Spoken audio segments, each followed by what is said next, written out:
민주당 얘기도 좀 해봐야 되는데 음.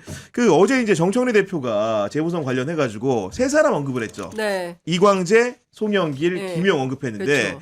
이광재에 대해서는 가장 밀도 있는 얘기를 해준 거고 그 다음이 송영길 대표 네. 이제 뭔가 공천에 관련된 얘기를 했으니까 근데 김용 그 부원장에 대해서는 좀 뭔가 사후에 고려해보겠다는 취지로 말했는데 네. 온도차 어떻게 좀 받아들여야 되는 겁니까? 지금 말씀하신 네. 대로 1, 2, 3순위가 이제 구별이 그러니까, 된다라고 네. 말씀을 좀 드릴 수 있을 것 같아요. 일단 이광재 전 지사 같은 경우에는 강원도지사 후보 경선 무렵에 벌써 이제 한 달 이상 지나가 버렸는데 여론조사 돌리면 1위 후보였어요. 원래 예, 네. 1위 후보였음에도 불구하고 이광재 전 지사가 출마하지 않겠다. 그리고 이미 결심한 우상호 후보를 돕겠다라고 네. 하면서 그 불출마 의사를 그렇죠. 밝힌 거예요. 그러니까 그 점을 정청래 대표가 굉장히 높이 산 것 같습니다.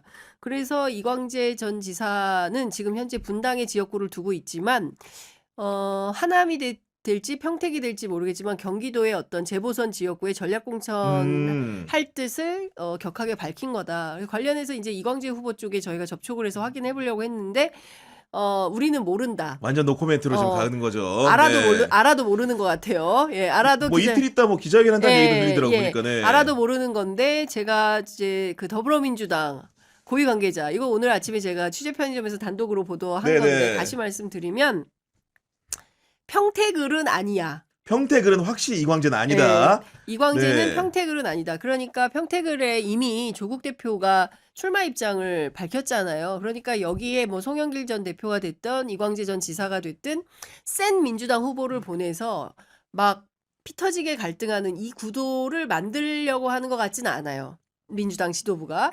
그래서 민주당 후보를 내기는 내는데 어떤 후보를 낼지는 여전히 어쨌든 둘은 아니다. 예, 네, 퀘스천 분위기가. 마크예요. 둘은 아니다. 네. 그래서 이제 이광재 후보는 제가 보기에는 하남갑 가능성이 굉장히 높다라는 거고 어제 JTBC하고 한겨레가 각각 보도를 했는데 그랬더라고요. 예. 하여튼 어디가 맞는지 봐야 되고 제가 확인한 바에 따르면 평택을은 아니기 때문에 하남갑 가능성이 높다 이렇게 말씀을 좀 드리고 그다음에 이제 송영길 대표는 그럼 어떻게 할 거냐.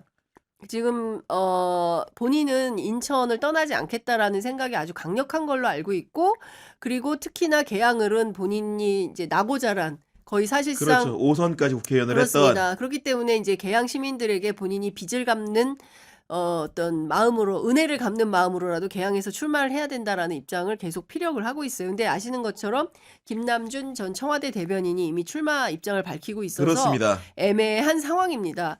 그러면 인천시장 출마 입장을 밝힌 이제 박찬대 후보의 지역구인 연수갑이 남아요. 여기에는 지금 아는 것처럼 박남춘 전 인천시장이 출마를 강력하게 원하고 있는데 이 부분에 있어서는 일정 정도 조정이 가능할 수도 있을 것 같다라는 설이 민주당 안에서 흘러나옵니다. 그렇군요. 무슨 얘기냐면 계양을은 아니더라도 인천 연수갑으로 송영길 대표가 갈 가능성이 점점 커지고 있다. 이거 오늘 아침에 제가 취재한 거고 경향신문 들어가기 직전에도 제가 네, 제 옆에 확인하는 거 보셨죠? 들었죠. 네, 취재하는 거 보셨죠? 들었어요. 예.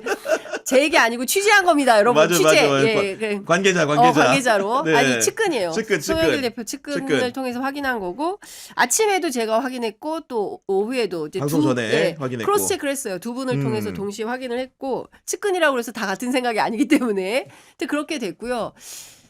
제일 난감한 사람이 김용 전 부원장이에요. 근데 김용 전 부원장은 안산을 희망하는 걸로 알고 있는데 지금 안산에 도전자가 많습니다. 전해철 전 장관, 김남국 그렇죠. 네. 대변인 그리고 이제 김용 전 부원장 이렇게 세 분이 있는데 일단 당 안에서는 대법원 판결 이러니 저러니 물론 이제 지금 이번에 진행된 국정조사 내용을 보면 김용 부원장 굉장히 억울하고 재심을 해서 무죄받을 가능성이 매우 높은 상황이긴 한데 그럼에도 불구하고 당에서는 대법 판결을 앞두고 있고 혹여라도 또 어떻게 되면 그러면 또 재선거 또 해야 될 수 있거든요. 해야 되는 상황이 네. 벌어질 수 있는데 그거에 대한 그 상당한 그 리스크를 당이 짊어지고 가야 되는 거냐.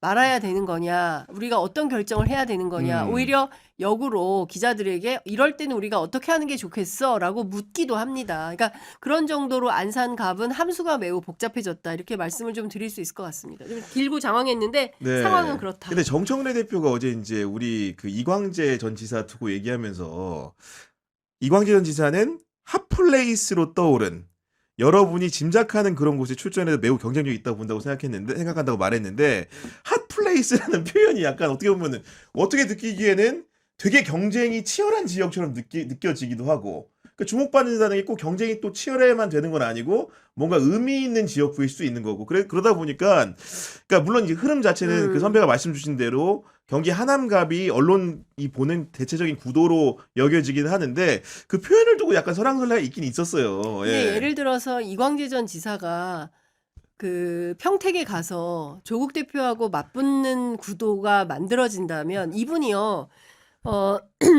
내가 불출마를 해야겠다라고 결심을 한 게 언제냐면, 이해찬 전 총리 빈소에서 그 선후배들, 특히 이제 과거 운동권 선후배들 만나면서 아, 내가 이번에는 우상호를 밀어야겠다, 후배 우상호를 밀어야겠다라고 생각을 했다는 거고, 정치 그러저러하게 그냥 내가 한 자리 해먹으려고 하는 정치가 아니라 우리가 정치를 왜 하려고 했었나. 1987년 6월 항쟁 때 결심했던 그 바가 지금 이 순간 잘 우리가 실천되고 있는 건가라는 반성 속에서 연대에 무슨 그 솔밭이 있대요. 저는 연대를 안 나와서 솔밭, 네. 무슨 솔밭이 있대요. 네. 그래서 거기서 우상호를 다시 만나서 손을 잡고 싶다, 이제 이런 얘기를 저희 취재 편의점 인터뷰에서 하셨는데 초심을 얘기를 한 겁니다. 386들이 정치 왜 시작했고 지금의 이제 60대가 되어서 돌아봤을 때 과거에 본인들이 했던 이 정치가 잘 됐었던가에 대한 반성 쪽에서 네. 그런 거예요. 근데 평택에 가가지고 조국 대표하고 싸우는 그림을 만들까요? 그럴 것 같았으면 강원지사 출마했겠죠. 그러니까 그런 싸움을 네. 본인이 자처할 리도 없고. 예. 강원지사 본인이 자기가 여론조사 1위인데 우상호 꺾어버리면 되죠, 가서. 근데 그런 결심하지 않고 우상호를 밀기로 한 거잖아요. 저는 그런 상황에서 보면 예를 들어서 당이 그리로 가라고 하면 제가 보기에는 안 갈 것 같은데요. 그리고 저는 그리고 하나 사람들이 좀 이렇게 관심에서 벗어나 있는데 이번에 광주 전남 특별시 후보 민주당 선출될 민영배 의원이 이제 자리를 네. 비우게 되는데 거기에 누가 갈지도, 왜냐면 거긴 사실은 당의 공천을 받는 순간 사실상 국회의원이 된다고 봐야 되기 때문에 아마도 여러 가지 전략적인 기여도 같은 것도 판단을 할 것 같은데 네. 저도 이제 이미 이제 거기를 탐내는 분들이 지역에는 많은데 아마도 그런 분들을 줄 것 같지는 않고 중앙당에서. 그래서 네. 사실은 이제 박지원 대표가 그 얘기를 하신 거예요. 광주 출신인 대동고에 1980년 5월 그때 고등학생이었던 송영길 전 대표가 광주에 가서 출마를 하는 게 좋겠다. 근데 이제 본인이 이제 김용록 지사와의 인연도 있고, 그러니까 네. 그리고 나는 인천 사람이다 이미, 그렇기 때문에 인천을 떠나지 않겠다라는 생각이 너무 강하시고, 그때 이제 박지원 대표가 그 얘기 해가지고 엄청 혼났대요. 그래서 다시는 송영길 광주 가라 소리를 안 하시는데 네. 사실 많은 분들이 그렇게 얘기를 하죠. 왜냐하면 지금 차기 대선을 놓고 너무 이른 감은 있으나 광주의 아들 중에 누가 있냐, 그 송영길 아니냐, 이제 이런 얘기들을 하시는 분들이 있어요. 그래서 광산에는 뭐 송영길이 좋겠다라고 말을 하지만 이 말 하면 또 이제 전화 안 받습니다. 아니 근데 제가 이제 그냥 뭐 이거는 아직은 뭐 이렇게 성안의 단계는 아닌데 그 우리 이재명 정부에서 근무하고 있는 경제 산업 라인 중에서도 그 괜찮은 사람들이 있고, 예를 들면은 김용범 정책실장부터 네. 광주에 적을 든 분이 그 다음에 또 이제 우리 또 그 산업부 장관 김정관 장관도 네. 광주에 적이 있고, 그렇습니다. 최근에 또 이제 올바른 행실로 입길에 많이 오른 문신학 차관도 광주기 때문에 3명이나 이제 산업 경제 라인에 있다. 그렇기 때문에 이런 분들에게 기회를 주는 것도 모양새상으로 나쁘지 않아 보인다라는 얘기도 아직은 성한 단계는 아니고, 정치권 주변에 있는 많은 분들이 지역 연고를 가진 중앙의 관료 출신을 이렇게 추천하는 것도 가능하다라는 머리를 조금씩 당에다 내고 있는 것 같긴 하더라고요. 보니까요. 네. 근데 김용범 실장은 네. 애시당초 전남지 무안 출신이에요. 그렇죠, 네. 무안 출신으로 이제 광주 대동고등학교 송영길 대표 친구입니다. 친구죠, 친구. 네. 같이 5.18 광주 항쟁을 함께했던 내 안에 광주 있는 그런 분들이에요. 저는 굉장히 훌륭한 인재라고 생각이 되고, 그런데 이분은 일찌감치 본인은 안 출마의 하겠다? 뜻은 없다라는 걸 확실하게 정리를 했어요. 하정우 수석은 이제 다음 주에 이제 입장을 밝히겠지만 그래서 초장에 이제 그분은 나는 그런 건 아니다라고 말씀하셔서 거기는 아닌 것 같고 그밖에 다른 김정관 장관이나 뭐 등등에 대해서는 얼마든지 가능성은 논의 저는 가능성은 있다라고 네. 생각하는데 김정관 장관도 아마 아닐 것 같다 모르겠습니다. 네, 아무튼 예. 지켜봐야 될 거기까지 일인 것 취재해야 하지 같습니다. 않아서 제가 네. 사실을 아무튼 잘 그런 얘기가 설명드리는 것 돌아서 같습니다. 예. 우리 그 비상구 식구들한테 말씀을 좀 드립니다.